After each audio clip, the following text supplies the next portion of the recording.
guys, what's up? I'm here with Jordan Kocher from Rehabilitation and Performance Institute. I was reading off his shirt because I would never remember it, but I think I've talked about Jordan before. He and I met at a CrossFit competition. Long story short, I was walking past this facility, and he's like, "Hey, Mike," and I was like, "What's up, man?" And I was like, "Do I know this guy?" And he's like, "Oh, I joined your Structure U group.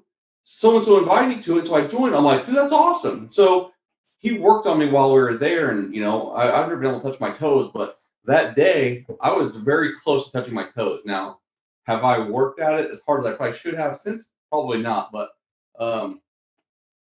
it was just interesting the way that it all came out, and now here we are. I know that my wife's been to see him. I've been to see him. Another employee of mine's been to see him, and so he's good at what he does. But he and I also went to the gym this morning and worked out, and so now we're here. We're like, let's just do this live. Let's just talk. So we thought we'd talk about a little bit of health and wellness, and maybe even what are we going to call it? Chasing perfection. Chasing perfection. Yeah. Chasing perfectionism. Jordan, he struggles with that, as all of us as men do. But anyway, talk to us a little bit about yourself and how'd you get started in this? The field? Yeah, the field. So I'm from Newton, Illinois, and I'm a physical therapist in Effingham at Rehabilitation and Performance Institute. So grew up in a small town, didn't really know what I wanted to do. My uncle is a physical therapist out in Arizona. And so my dad kind of pushed me to kind of do that. So we went out there a couple of times and observed him. I was like, yeah, I can do that. And so went to college, though. I was undecided for like 3 days. And I was like, you know what? I'm going to commit to this and just see where it takes me. I went out and observed my uncle a couple more times. I don't know why. I didn't go somewhere closer. But for some reason, I felt the need to fly out to Arizona. And then it became kind of just like, okay, once you become a PT, you're just going to go work out in Arizona. And so basically graduated and flew out there with my fiance at the time. And my wife, we're both from Newton. So she was cool with going out to Arizona the whole time. She was actually more excited than I was because she was ready to get away from her family. At least that's what she thought. Yeah. And so we get out there doing the thing, being a physical therapist. And it's a unique opportunity because my uncle has contracts with the Phoenix Suns, Los Angeles Angels, and then the Chicago Cubs. Their spring ball teams out there. That's pretty cool. And they are right by ASU, the college there. So a lot of their sports guys go there. So it's a big baseball facility. Mm-hmm. And being out there, it was great at first. And then all of a sudden I start to question, like, something didn't feel right to me. And that was just kind of, basically, I'll give you kind of the scenario. That's how like the clinic was ran. Patients were scheduled in 15-minute slots. And so every 15 minutes, another patient would walk in. And so if I wasn't quite done with that patient, which 15 minutes isn't much time to get anything done. It's not much time at all. It's like you can't hardly talk to them. And so basically I'd ship them off to go work with an athletic trainer. And not that that's wrong or anything, but basically the athletic trainer would just run through this exercise list that I created. And then next time they come in, same thing. So I didn't know how the patients were responding to this sort of like exercise. Like sometimes the athletic trainer would come and be like, hey, they're not doing well with this. But I mean, the athletic trainer would have anywhere from 5 to 15 cards. So that's people. Mm-hmm. And then I was like, man, I'm just like a glorified massage therapist. Oh, yeah. So I'm just rubbing down this patient for 15 minutes. And I'm like, hey, do these exercises. They're supposed to help. But not knowing like if they're really helping or not, or how the patient was responding to those. And well, it kind of got to me. Like, I was like, man, I just don't know. I don't like this.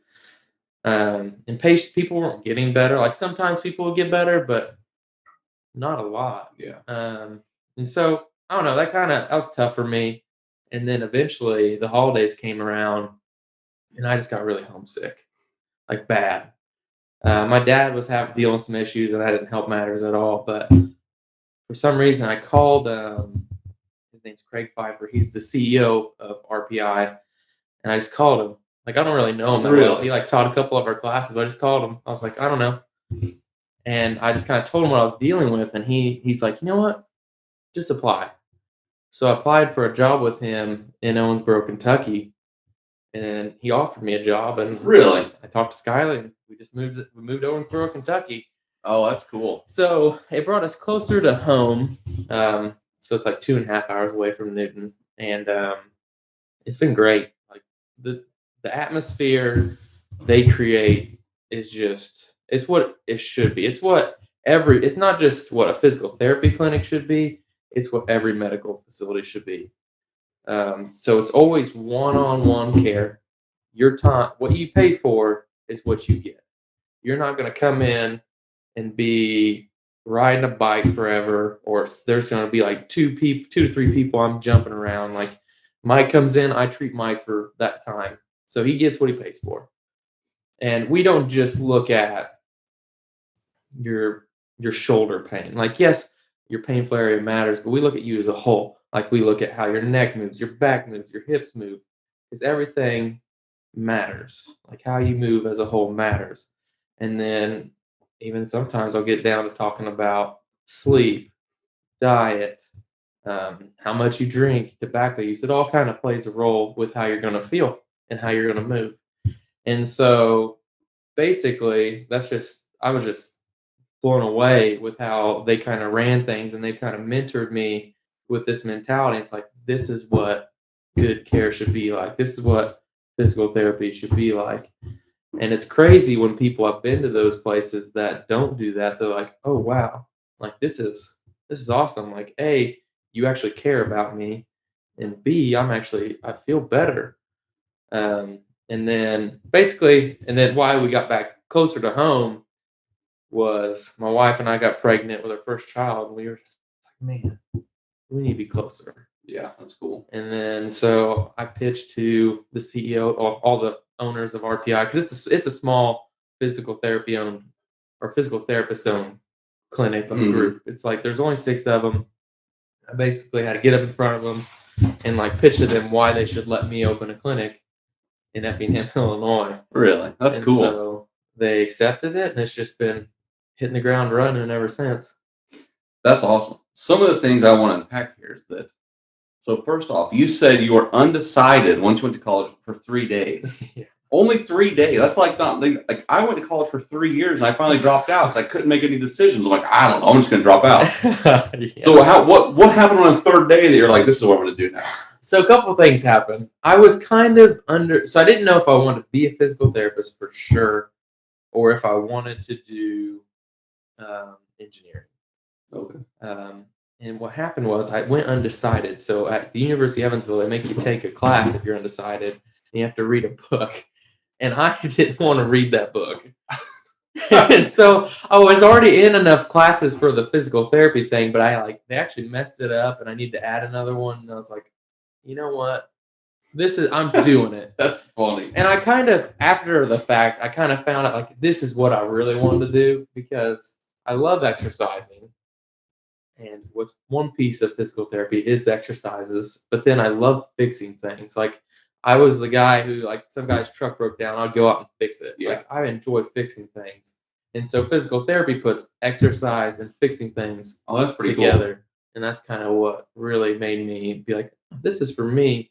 Most people usually, like, I tore my ACL in high school and I went to physical therapy. That's why I did it. But yeah, I don't have that cool story. No, that's all right. But I also love the fact that you actually took action. You realized out in Arizona you weren't fully happy. You didn't like what was going on. So you randomly sent an email to the CEO of the company. Yeah. Say, hey, like, so you took action. That's a lot of guys. I feel like we get stuck in the mundane doing the daily day-to-day tasks that don't get us any further in life. And then so easily you could have been stuck there or transferred to a job that you didn't like, but you took action. So I think that says a lot, man. That's awesome. And whenever, I got to brag on them a little bit, because when you say you spend time with clients, like my wife had been going to, she's like, you need to go see him. I'm like, okay. But I didn't, like most men, I didn't want to take time out of my day to go see you. But when I went in there, like you said, it wasn't a 15-minute process. It was like a 45-minute process. Like I've shared with many of the guys that struck you, I've never been able to touch my toes. And, I'm just tight all over. I'm tight. And so not only do we address that situation, but we start, like you said, like we're actually going to start at the top and work our way down, with neck issues and stuff like that. So, and what he talks about too is uncovering other things. Like you asked me, like, do you have problems breathing? I'm like, well, sometimes, yeah. And then like, do you pee a lot? I'm like, yeah, I pee a lot. Like, what are you talking? People tell me I pee all the time. Like, so when you start uncovering those things, the questions he asks you, I'm like, I started learning so much about my own body. Like, I'm like, this is pretty impressive. Like, and you'd ask me, like, is this different than going to a doctor? I'm like, 100%. Because if I go to the doctor and say my knee hurts, he's going to treat that symptom. And then I'm, like I said, 15 minutes, I'm out because he's got another patient he has to see. But you actually take the time to work with each individual customer. I think that that's awesome. Like, so good for you, man. Thanks. And just doing it right, like, and more a holistic approach where you're going through the whole body. And now, do I come enough? Probably not.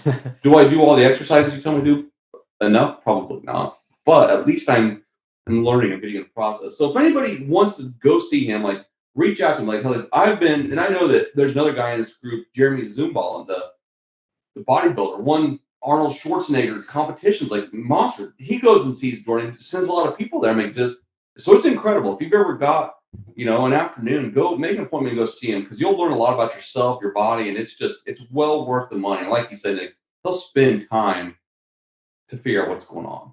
For sure. So with that said, I want to talk more about this whole chasing perfection.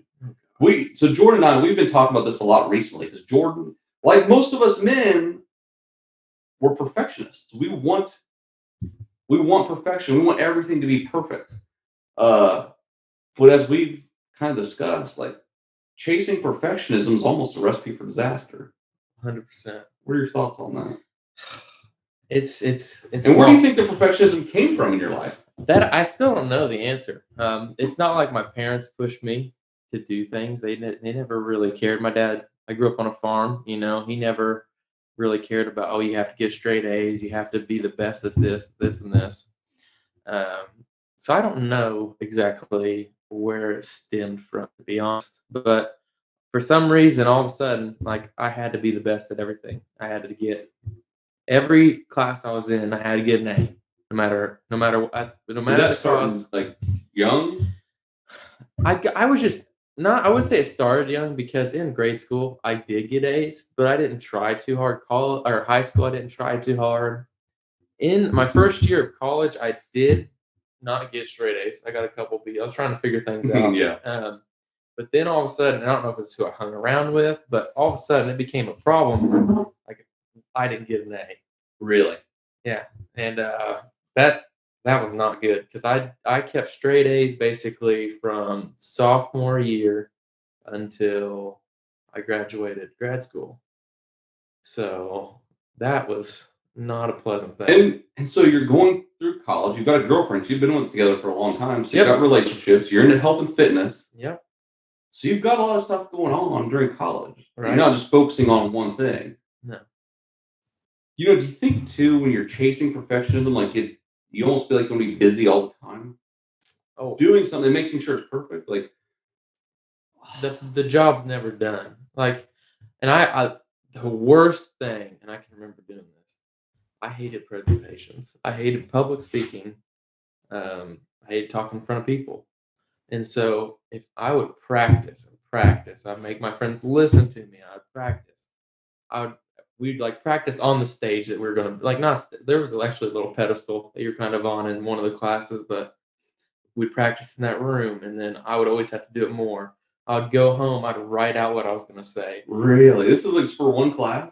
Oh yeah, if there was ever a presentation, that's how it went. I mean, they were very strict too. Like they wanted you to tell stories. They wanted it to be like they really wanted people to be engaged with the presentation. They didn't want there to be a bunch of words on the slide. So they were very particular at our school. And that like scared me a little bit because I was like, this is my weak link. And they like are gonna, if I don't do well in this, I'm gonna lose my A. Yeah. And so I mean I would spend way too much time doing that and just like reciting that stuff to where it was kind of bad because it became more of like robotic because I was just like I memorized the whole thing Like if I had a 15-minute speech, it was all memorized. Like Oh man. I knew, and the problem with that was I would know if I messed up because like that wasn't the next line, Jordan, and so that was that. I don't know how to handle that very good. Yeah. I'm still working on it. Like right now, Yeah. this Yeah. impromptu meeting, I'm like, man, hopefully I say the right things. Yeah. And I don't screw up. So I'm getting better. Yeah. But I think I'm getting off on the side thing here, but to go with why I was always chasing perfection, because I thought I was chasing happiness. I thought getting those A's was going to make me happy. I thought that was going to make my day. Like that was it. But then I got the A's, nothing happened. I wasn't any happier. Didn't feel any different. No, I didn't get some special award. No one was like, "Oh, good job!" Like when I applied at RPI, that was the only person that ever noticed I got a 4.0 in grad school. No kidding. The CEO's like, "Did you really get a 4.0?" He's like, "I didn't think people could do that." I was like, "Yeah, I did." So that's been the only time anybody's ever mentioned it. Yeah, and you ever hear that saying, "C's to get degrees"? Yes, they do, and that's if someone asked me like, if Jordan, if you could go back, what would you change? And I'd be like, don't try so hard.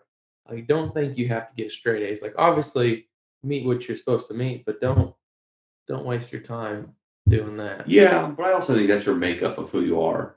And yeah, you want to be perfect, but as we're realizing now, like perfectionism is almost, and when you're chasing perfectionism, it's almost a recipe for disaster as far as like, so you want to have the perfect marriage, you want to have the perfect business, you want to be your health and top notch. Like, Yep. It's impossible to be perfect in every single one of these because, like you realize too, it's not going to make you any happier. No. Because there's always going to be problems. Things are always going to come up in marriage. Marriage, in my opinion, is probably one of the hardest jobs ever. And it's always evolving. Because she's always changing, I'm always changing. So we've said it a million times: progress over perfection. As long as we're always getting better, because we're always evolving as people. If we're not evolving, then we're dying. Either you're growing or you're dying. There's no we talk about this a lot. There's no fine line that you're just coasting through life, because like we talked about, we went to lunch before this city. There's the fine line that success is invisible. Success and failure is invisible. It's doing the small things every single day that are going to add up to your success, or there's making those decisions not to do those things. They're going to cause you, and it won't happen overnight. It's the slope, the eating the ice cream every single night. It's not going to cause me to get fat, but if I stop working out and I continue to eat ice cream every night, like I'm going to get fat. Like I'm going to get out of shape. It's just the nature of the beast, right? So yeah, chasing that stuff does not make us any happier. No. So with your process now, what are you learning to do differently? It's a process. It is a process, because there's no like, oh, do this. This is what you do to stop this, because it doesn't stop. Like my like wanting to be perfect hasn't stopped. It's almost like I've started to be. I've first had to develop awareness, like, oh, this is actually me trying to be my dang perfectionist self. Like you gotta like almost set a limit and like know like, hey, you need to calm down. You've already done a great job. Stop there. Quit trying to overdo it, because then I almost can get to be doing too much. Like I was telling Mike, I'll sometimes, if you're the last patient of my day, you may get more than you bargained for, because usually our session's around 40 minutes, but just the other day I had a patient come in and like we got to a good point, things were moving better, he was doing better, and I was like, you're not where I want you to be yet though. I was like, I think there's more in the tank. So lo and behold, it's an hour and a half, and he's the last patient of my day. So like I could have been home at this time, but we've spent all this time and we really didn't get much farther. Yeah. And if we would just left it there and I would have slept on it and came back in, or things improved from where we ended, we probably would still be in the same boat. Yeah. So it's really trying to, I guess, first is awareness, and then like knowing like, hey, this is, just do a good job. A good job is still a great job, as long as you put the work. For sure. And especially if your heart's in it. Because like we talked about, like with you, I could tell you cared. And that's what my wife said too. She's like, I could tell he cared about me when I was in there. When we go to see most doctors, I don't feel like they care. Because like you said, they're trying to figure out what's wrong so they can send you to the next person.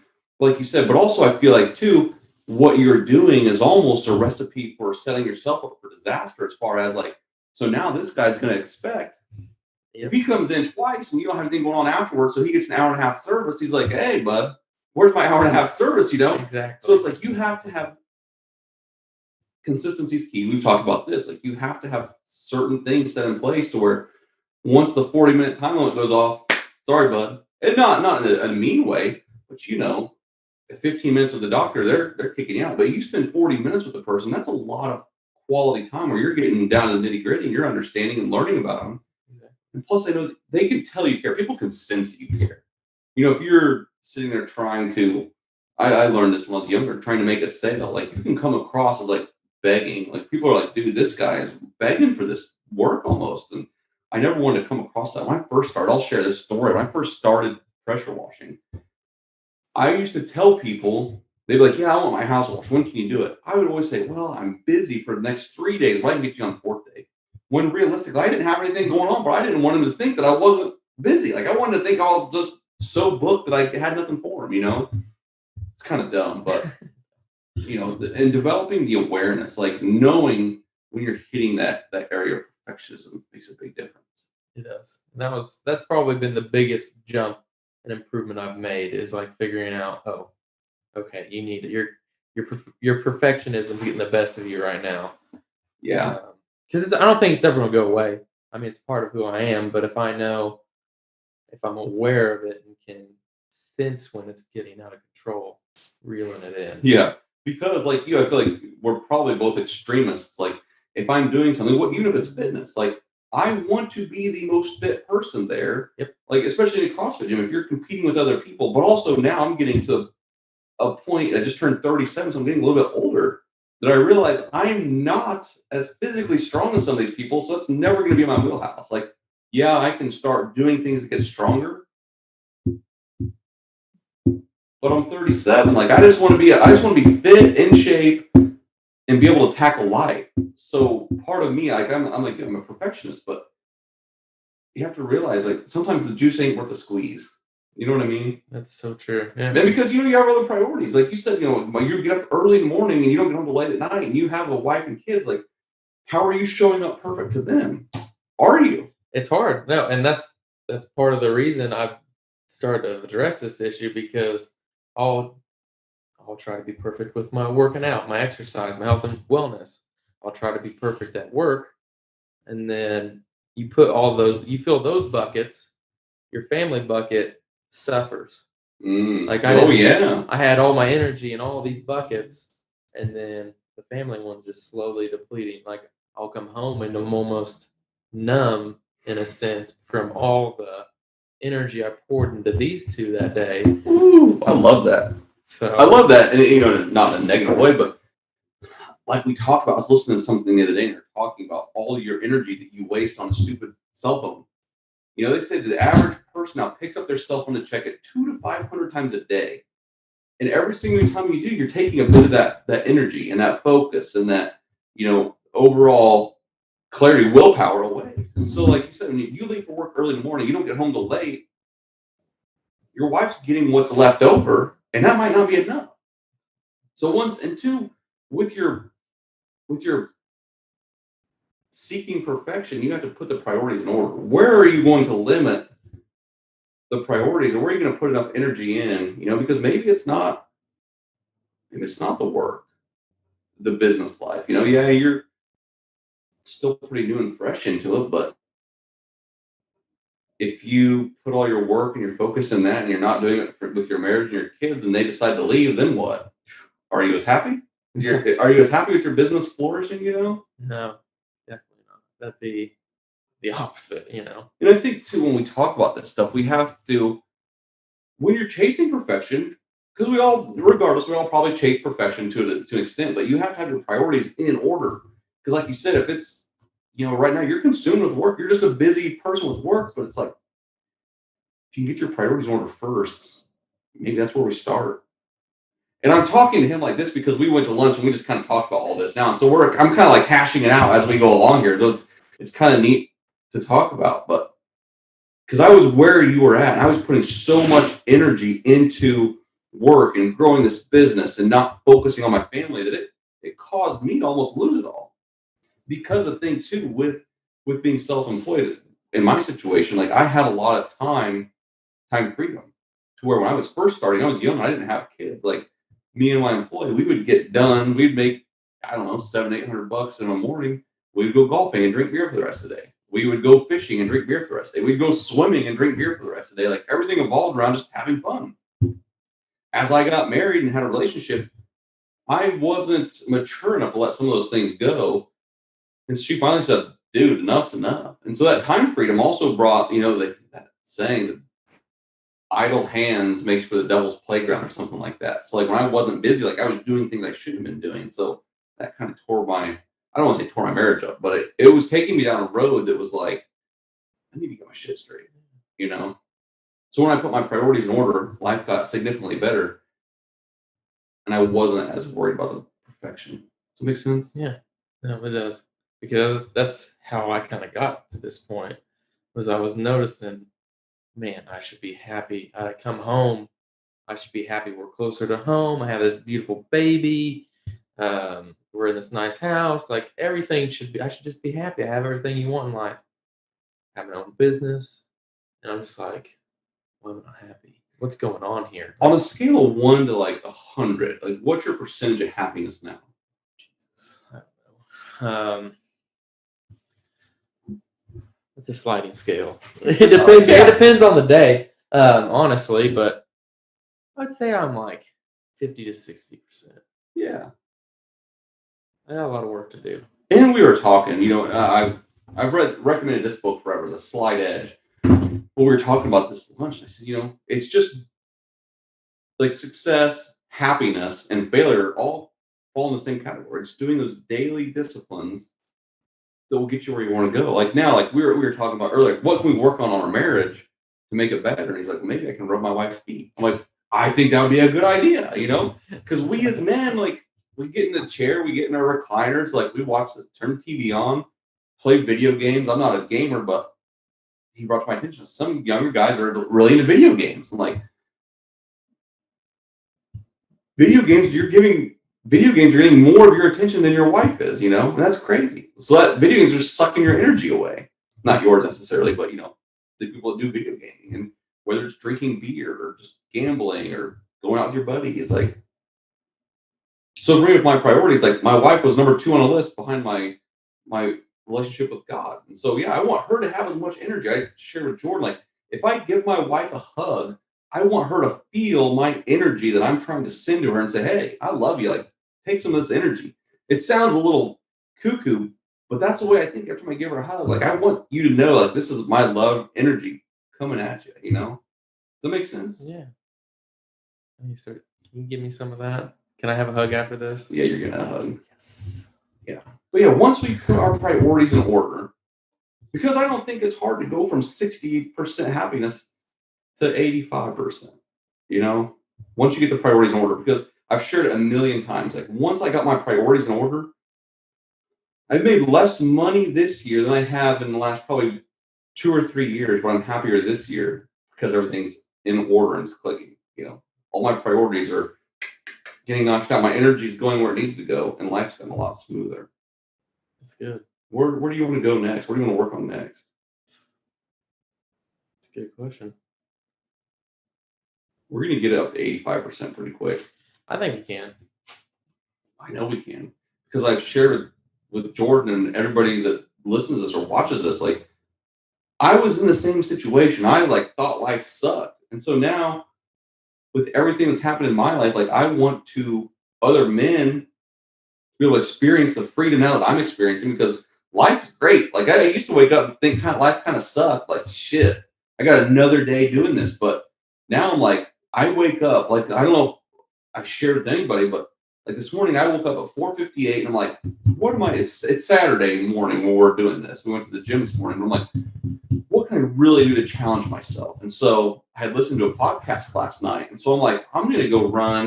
I'm I'm going to run 6 miles a little bit faster, but I'm also going to take my shirt off. And it was like 30 degrees this morning.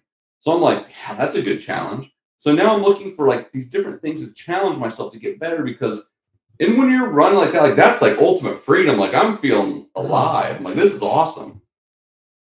But I want every other person that listens to this to realize, like, I was in the exact same situation. And we're all still exactly the same. I got shit, just like Jordan's got shit. You got stuff. And we can overcome all of it. Like, it's not going to be hard. I've been talking a lot, man. I'm sorry. You're good. I just get on these, just get excited sometimes. But no, chasing perfectionism is just almost a recipe for disaster. I think that we've talked about that. We understand that.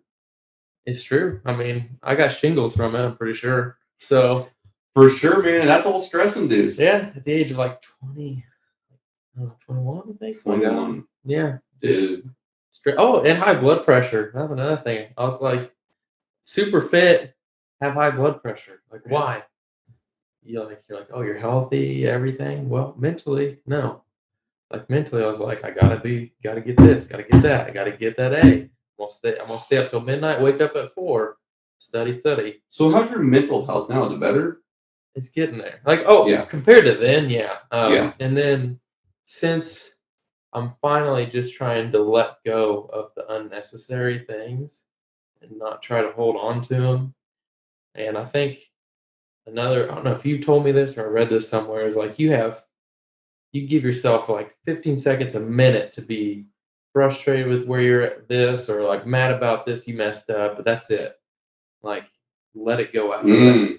And that's something that I really struggle with, because if I like make a mistake, or like I was talking with you, like I made a patient a little sick because of a dizzy thing we were working on.